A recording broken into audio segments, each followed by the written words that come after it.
काली देवरानी ने कराया गोरी सौतन का गृह प्रवेश। रात का समय हरिया के घर के बाहर उसकी बेटी जानवी की शादी की बारात आती है। तभी दुल्हा राकेश सबके सामने ये शादी करने से मना कर देता है। राकेश, तुम शादी के लिए मना क्यों कर रहे हो? देखो, पूरी बारात हमारे साथ है। पिताजी, मुझे उस काली लड़की जानवी से शादी नहीं करनी, चलिए यहाँ से। ये सुनकर सब दंग रह जाते हैं। तभी जानवी का पिता हरिया राकेश के कदमों में गिर जाता है। ऐसा मत कहो राकेश बेटा, मेरे दरवाजे पर बारात लाकर मेरी बेटी से शादी के लिए मना मत करो। मेरी बेटी जानवी मर जाएगी। मेरी बेटी से शादी कर लो राकेश बेटा, मैं तुम्हारे पैर पड़ता हूँ। राकेश वहाँ से चला जाता है। कुलदीप भाई, आपके बेटे को रोकिए ना, मेरी बेटी मर जाएगी। ऐसे शादी किए बिना आप बारात वापस मत ले जाइए। मेरी बेटी से कौन शादी करेगा? कुलदीप भी वहाँ से चला जाता है। बारात शादी होने से पहले ही गरीब हरिया के दरवाजे से लौट चुकी थी। हरिया बेचारा खूब रोने लगता है। राकेश कुलदीप पड़ोस के गांव में रहते हैं। जानवी बहुत काली सांवली थी। हरिया के परिवार में केवल उसकी बेटी जानवी ही थी।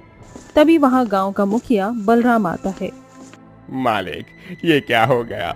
अब मेरी बेटी से शादी कौन करेगा? गांव वालों, पड़ोस के गांव के राकेश ने अपने गांव की बेटी के साथ बहुत बुरा किया है। आज के बाद कोई भी पड़ोस के गांव से कोई संबंध नहीं रखेगा। अब कौन करेगा हरिया की बेटी से शादी? तभी हरिया का बचपन का दोस्त दर्पण हरिया से कहता है, रो मत हरिया, मैं अपने बेटे रमेश की शादी तेरी बेटी जानवी से करवा दूंगा। रमेश, चलो जानवी से शादी करो। जी पिताजी। ये सुनकर हरिया दर्पण के कदमों में गिर जाता है। उसके बाद उसी समय जानवी की शादी रमेश से हो जाती है और जानवी अपने गरीब पिता को छोड़कर बलराम के बड़े से घर में उसकी बहू बनकर चली आती है। दर्पण के परिवार में उसकी पत्नी साक्षी, बड़ा बेटा बहू अजीत, पायल और बेटी कविता थी। ये क्या किया आपने? इस काली कलूटी गरीब की शादी अपने पढ़े लिखे खूबसूरत बेटे रमेश से करवा दी। दिमाग तो नहीं घूम गया ना आपका? साक्षी, जानवी मेरे बचपन के दोस्त हरिया की बेटी है और अब वो इस घर की बहू है और ये बात तुम सबको स्वीकार करनी पड़ेगी। रमेश, जानवी बहू को अपने कमरे में ले जा। रमेश जानवी को लेकर अपने कमरे में चला जाता है। रमेश एक पढ़ा लिखा लड़का था।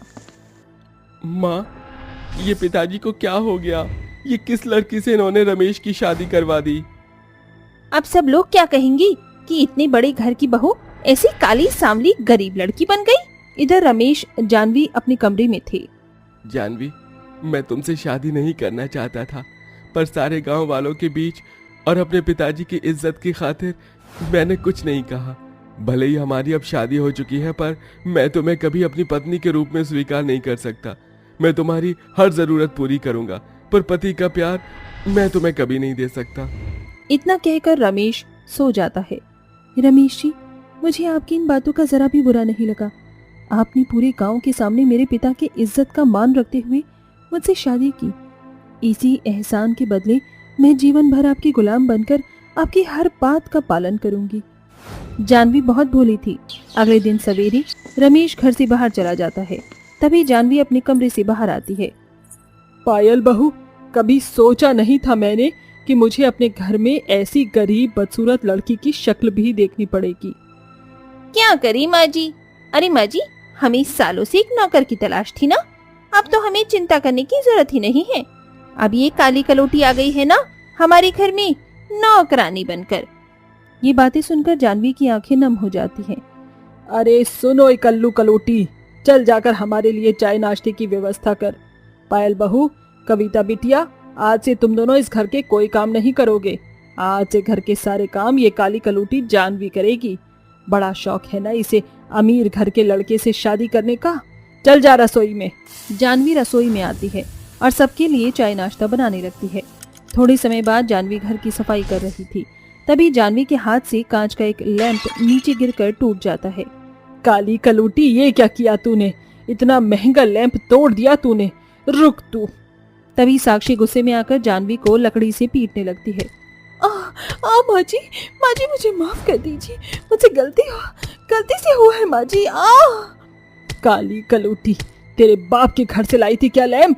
आज तो तुझे मार मार कर तेरी चमड़ी लाल कर दूंगी। हाँ माँ जी, मारिए इसे और मारिए। साक्षी, पायल, कविता ये तीनों मिलकर गरीब जानवी को काफी समय तक बेरहमी से मारती जाते हैं। जानवी दर्द के मारे रोने लगती है। थोड़े समय बाद जानवी पूरे घर में नौकर की तरह काम करने लगती है। रात का समय, जानवी के शरीर पर घाव देखकर, जानवी, ये क्या हुआ? तुम्हारे शरीर पर ऐसे निशान? कुछ नहीं जी, वो ऐसे ही। बहुत दर्द हो रहा होगा ना जानवी? रुको, मैं तुम्हें मल्हम लगा देता हूँ। तभी रमेश अपने हाथों से जानवी के घाव पर मलहम लगाता है। रमेश जी कितने अच्छे हैं, वो मेरा कितना ख्याल रख रहे हैं। उसके बाद अगले दिन से जानवी के ससुराल वाले रोज जानवी पर इसी तरह से जुल्म करने लगे। वो जानवी से ही घर का सारा काम करवाने लगे और हमेशा उसका अपमान करने लगे, उसे मारने लगे। पर जानवी बेचारी इतनी भोली भाली थी कि वो किसी को उफ तक नहीं कहती थी। कुछ दिन ऐसे ही बीत जाते हैं। एक दिन रमेश एक रिया नाम की गोरी खूबसूरत लड़की के साथ गांव के पार्क में बैठा था। रमेश, आपको मुझसे अभी इसी समय शादी करनी होगी। मैं आपसे बहुत प्यार करती हूँ। मैं कब तक इंतजार करूँ? तुम जानती हो ना रिया, मेरी शादी पहले ही हो चुकी है। हाँ, तो मुझे कोई परेशानी नहीं है। बस अब मैं और इंतजार नहीं कर सकती। मुझे आपसे अभी शादी करनी है। रिया रमेश से बहुत प्यार करती है और रमेश भी रिया से बहुत प्यार करता था। तभी रमेश रिया से उसी समय कोर्ट में जाकर शादी कर लेता है और रिया को लेकर अपने घर चला आता है। रमेश, ये लड़की कौन है? माँ, ये मेरी दूसरी पत्नी रिया है। मैं और रिया एक दूसरे से बहुत प्यार करते थे, इसीलिए हमने शादी कर ली। ये सुनकर जानवी के होश उड़ जाते हैं। वाह बेटा रमेश, आज तूने बहुत अच्छा काम किया है। तेरे इस फैसले से हम बहुत खुश हैं। उसके बाद सब रिया को खुशी खुशी अपना लेते हैं। रात का समय, जानवी अपने कमरे में आती है। तभी रिया उसे रोक देती है। कहाँ घुसीट चली आ रही है काली कलूटी? अपने पति के कमरे में जा रही हूँ। रमेश तुम्हारा पति था, अब वो मेरा पति है। अब रमेश के साथ इस कमरे में मैं सोऊंगी। तू रसोई में जाकर सो। रिया रमेश के सामने ही जानवी को वहां से भगा देती है। जानवी बेचारी रसोई में आकर सो जाती है। इसी तरह कई दिनों तक ऐसा चलता रहा। जानवी उस घर में नौकरानी बनकर अपना जीवन बिताने लगी।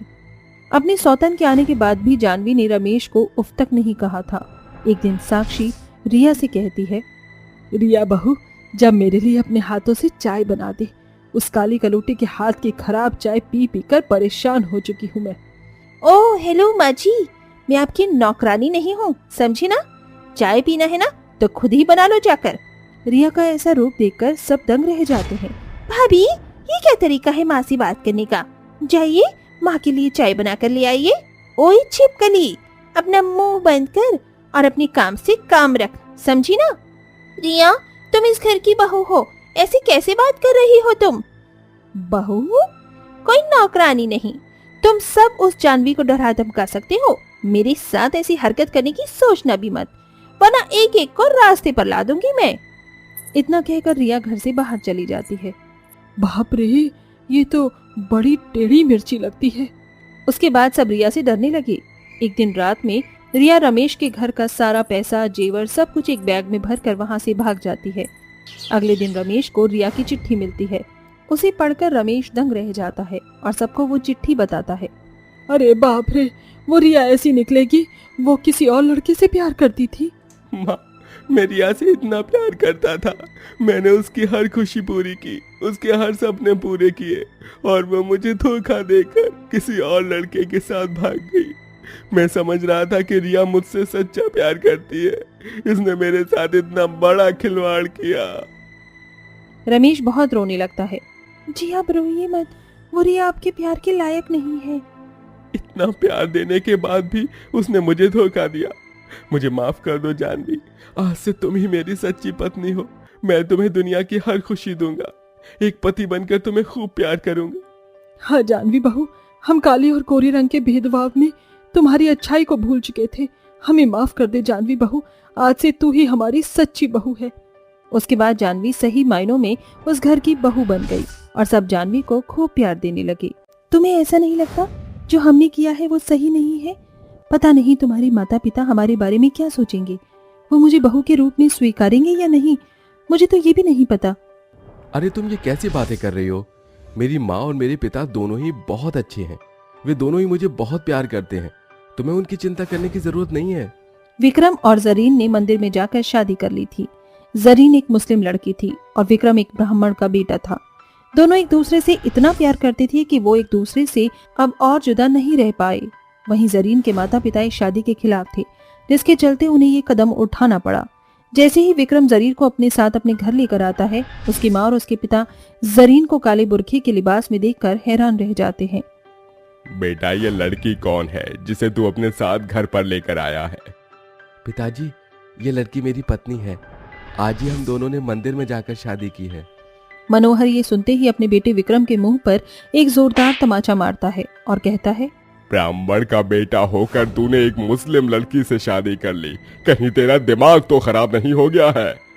पता था यहाँ पर ऐसा ही कुछ होगा, इसलिए मैंने पहले ही अपने बाहर रहने का इंतजाम कर लिया था। मैं बस यहाँ आप लोगों का आशीर्वाद लेने आया हूँ। अब जब आप लोगों को मेरी पत्नी से इतनी ही परेशानी है तो मैं इस घर में नहीं रहूंगा। बेटे को जाते हुए देख मनोहर और उसकी पत्नी कौशल्या के मन में दया आ जाती है और वो उसे जाने से रोक लेते हैं। बेटा, तुझे कहीं भी जाने की जरूरत नहीं है। अगर तू चला गया तो तेरे बूढ़े माता पिता का क्या होगा? तभी विक्रम की बहन कहती है, भैया, आपने एक बार भी मेरे बारे में नहीं सोचा? अरे अभी तो आपको मेरी शादी भी करनी है, कम से कम एक बार मेरे बारे में तो सोचती। आपने बिना सोचे समझे ही घर से जाने का सोच लिया। अपनी बहन के ऐसे शब्दों को सुनकर वो अपनी बहन को गले से लगाता है और कहता है, मुझे माफ कर दे मेरी प्यारी गुड़िया, लेकिन मैं क्या करूं, प्यार के आगे हर कोई मजबूर हो जाता है। और तू चिंता मत कर, तेरी शादी तो मैं ही करूंगा और बहुत ही धूमधाम से करूंगा।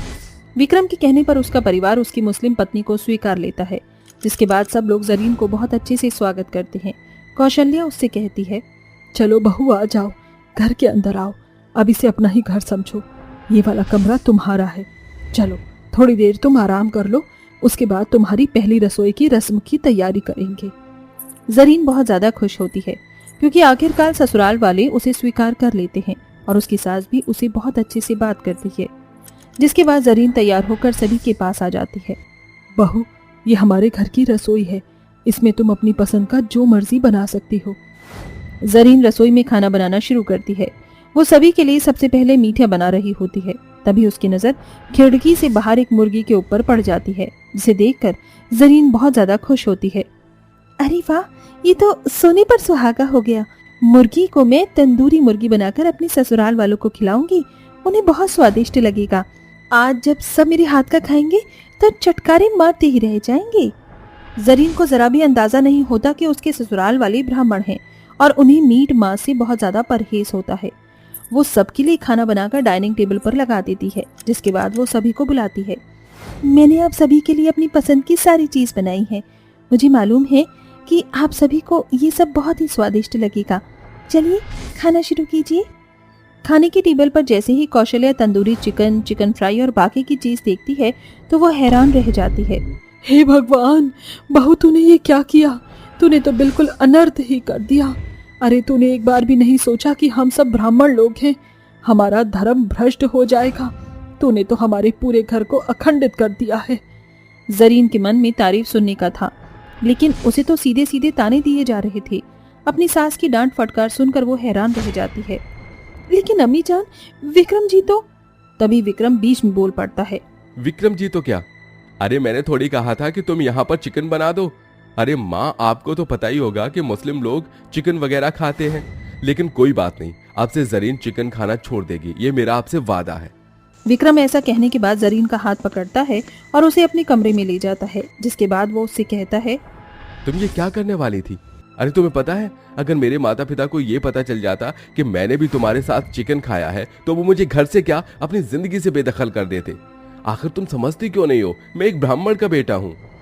विक्रम, मुझे माफ कर दो, मुझसे गलती हो गई। लेकिन तुम तो जानते ही हो कि मुझे चिकन कितना पसंद है। अब तुम ही बताओ, तुमने कह तो दिया कि मैं चिकन छोड़ दूंगी, लेकिन मुझसे चिकन नहीं छूटेगा। मुझे चिकन बहुत पसंद है और मैं चिकन तो खाऊंगी ही। अरे मेरी माता श्री, मैं कब कह रहा हूँ कि चिकन छोड़ दो, मैं खुद तुम्हें बाहर से खिला कर ले आया करूंगा, लेकिन तुम्हें घर में चिकन का जिक्र करने की भी जरूरत नहीं है। जरीन विक्रम की बात मान लेती है, जिसके बाद वो अपने चिकन खाने पर थोड़ा सा कंट्रोल करती है। और जब उसका बहुत ज्यादा मन किया करता तो विक्रम उसे बाहर से चिकन खिला कर ले आया करता था। लेकिन उसके मुंह से चिकन की बदबू की वजह से कई बार कौशल्या को उस पर शक भी होने लगता है, लेकिन वो कभी किसी से कुछ नहीं कहती। एक दिन रात के समय जरीन को चिकन खाने का बहुत ज्यादा मन करता है। हाय अल्लाह, मेरा तो चिकन खाने का बहुत मन कर रहा है। अगर मुझे चिकन नहीं मिला तो मेरे प्राण ही निकल जाएंगे। अब मैं क्या करूं? विक्रम भी सो गए हैं। जरीन स्विगी से चिकन ऑर्डर कर देती है, जिसके बाद कुछ देर में ऑर्डर आ जाता है और वो दरवाजे से अपना चिकन का ऑर्डर लेकर अपने कमरे में आराम से बैठकर खाने लगती है। अब जरीन को इसकी आदत पड़ जाती है और जब भी उसे रात में चिकन खाने का मन करता तो वो बाहर से ऑर्डर करके घर पर ही मंगवा लेती और डिब्बे को डस्टबिन में डाल देती। एक दिन कौशल्या को घर में चिकन के डिब्बे का रैपर मिल जाता है। हे मेरे भगवान, ये सब किसकी हरकतें हैं? हो ना हो ये बहू के काम ही हो सकते हैं। इसका मतलब वो घर पर चिकन मंगवा कर खाती है। अब मुझे उसे रंगे हाथ पकड़ना होगा। एक दिन कौशल्या अपनी बहू के ऊपर बहुत ध्यान रखती है। रात को जैसे ही जरीन चिकन लेने दरवाजे पर पहुंचती है, कौशल्या उसे वहीं पकड़ लेती है, जिसके बाद वो जोर से हाथ मारकर सारा चिकन जमीन पर गिरा देती है और जरीन से कहती है, तुम्हें जरा भी शर्म नहीं आई? एक ब्राह्मण के घर में होकर चिकन खाना? अरे कम से कम हमारे धर्म के बारे में थोड़ा तो सोच लेती तो क्या हो जाता। पूरा घर तुमने अशुद्ध कर दिया। जरीन हमेशा अपने पति के चलते चुप रहा करती थी, लेकिन उस दिन वो अपनी सास से कहती है, जिसके चलते जरीन की आवाज सुनते ही घर के सभी सदस्य वहां इकट्ठे हो जाते हैं। अरे आप लोग ब्राह्मण हो तो क्या हुआ? इसका मतलब ये नहीं कि आप दूसरे के रहने के तौर तरीके को नजरअंदाज कर दोगी। मैं आपके हर एक तौर तरीके को समझती हूँ, आपके साथ पूजा पाठ भी करती हूँ, आप जो कहते हैं सब कुछ करती हूँ, लेकिन मेरी भी तो कुछ इच्छाएं हैं, मेरा भी कुछ मन है। अगर आप मेरे बारे में नहीं सोचोगे तो मेरे बारे में कौन सोचेगा? जरीन की बातें कौशल्या और मनोहर और सुप्रिया को सही लगती हैं, जिसके चलते वो सभी मिलकर एक फैसला लेते हैं। सही कहा बहू तुमने। हम अपने तौर तरीकों के चलते हैं तुम्हारे मन को मार नहीं सकते, इसलिए अब से जब तुम्हारा चिकन खाने का मन हो तब तुम खा सकती हो, लेकिन उसके लिए हम तुम्हारी रसोई अलग कर देंगे, वहीं तुम खाना और वहीं बनाना। ये सुनकर जरीन और विक्रम दोनों ही बहुत खुश होते हैं। अब घर में 2 रसोई होती हैं। जब भी जरीन का चिकन खाने का मन करता तो वो अपने लिए खुद चिकन जाकर बना लेती और वही खाकर अपने बर्तन भी धो देती, जिसके चलते जरीन अब अपने ब्राह्मण ससुराल में खुशी खुशी रहने लगती है।